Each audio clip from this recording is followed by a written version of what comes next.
Hello students, welcome once again.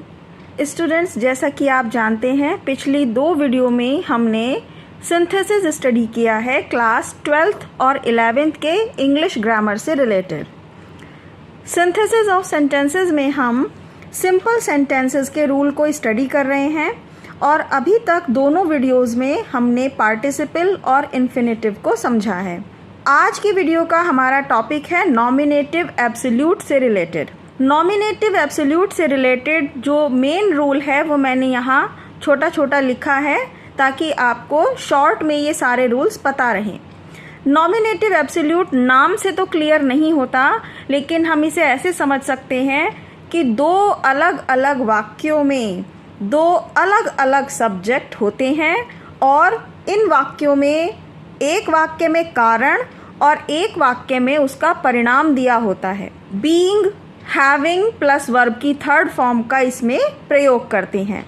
आइए अब आगे कंटिन्यू करेंगे इसको डिटेल स्टडी के साथ। Synthesis, simple sentences, nominative absolute. Simple sentences का ये थर्ड रूल है। इसमें दोनों वाक्यों में अलग अलग सब्जेक्ट्स होते हैं। पहले वाक्य के कार्य के कारण दूसरे वाक्य का कार्य होता है। इसका मतलब पहले सेंटेंस में जो कार्य हो रहा है उसके होने के कारण कोई दूसरा कार्य दूसरे सेंटेंस में दिया गया होगा।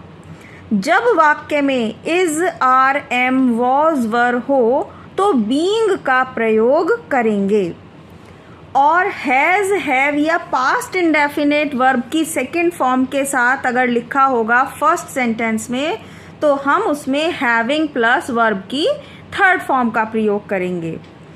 यदि पहला वाक्य पैसिव वॉइस होगा तो वॉज वर्ब की थर्ड फॉर्म को हम हैविंग बीन और वर्ब की थर्ड फॉर्म में लिखेंगे। आंसर लिखते समय, सिंथेसाइज करते समय हम बीइंग और हैविंग शब्द को सब्जेक्ट के बाद में लिखेंगे। पहले सब्जेक्ट आएगा और उसके बाद बीइंग या हैविंग। आइए अब इन्हें एग्जाम्पल के साथ समझ लेते हैं। Game was over, game finish हो गया, ओवर हो गया। स्पेक्टेटर्स, स्पेक्टेटर्स मीन्स दर्शक। वेंट अवे, चले गए।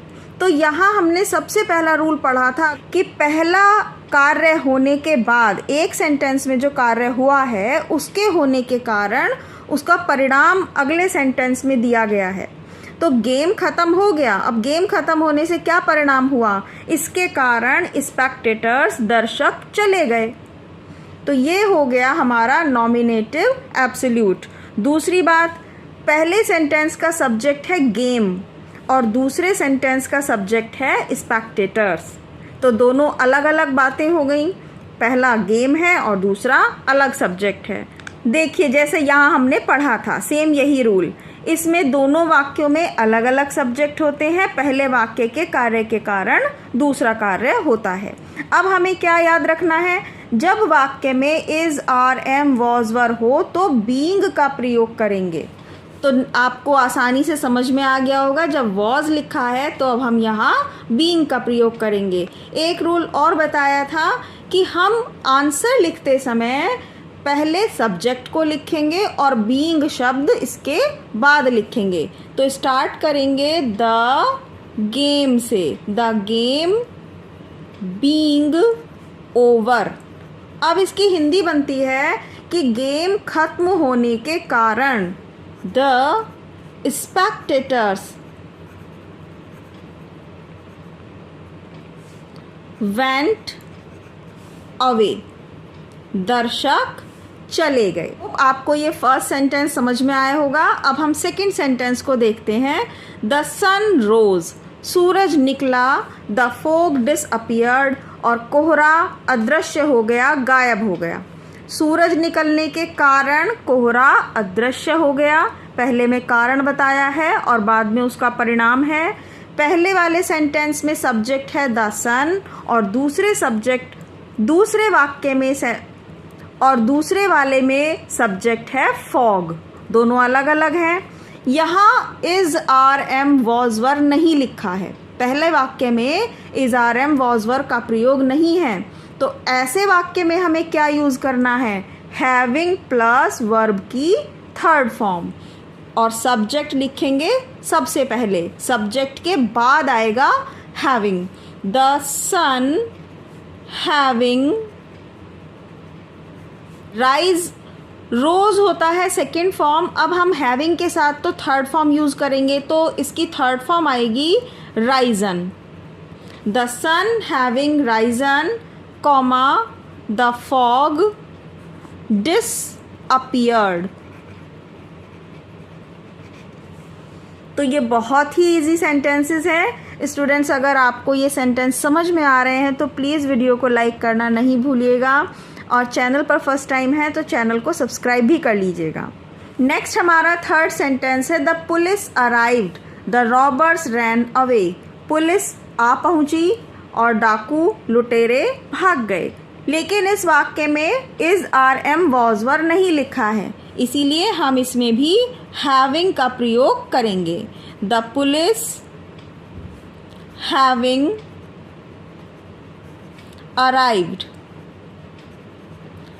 The robbers ran away.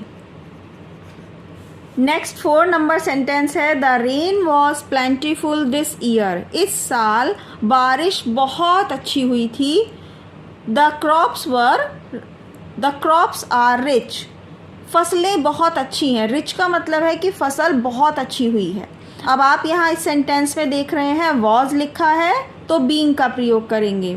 The rain being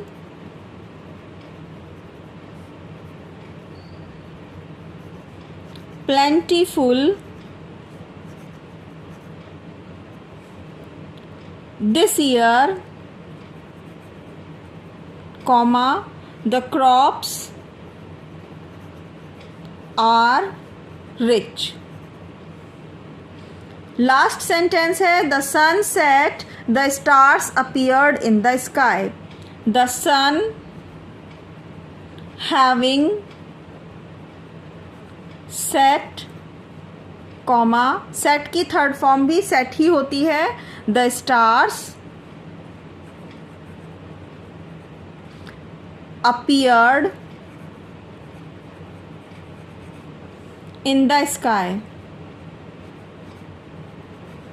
ये सेंटेंसेस थोड़े से सबसे पहला वाला जो पार्टिसिपल हमने स्टडी किया उससे मिलते जुलते हैं।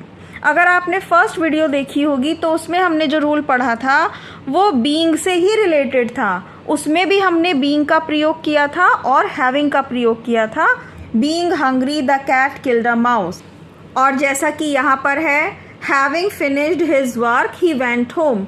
हम हैविंग और बीइंग पार्टिसिपल में भी यूज़ कर रहे थे और यहाँ नॉमिनेटिव एब्सोल्यूट में भी यूज़ कर रहे हैं, लेकिन दोनों में डिफरेंस है। ये डिफरेंस समझना बहुत ज़रूरी है, आपके लिए अच्छा रहेगा।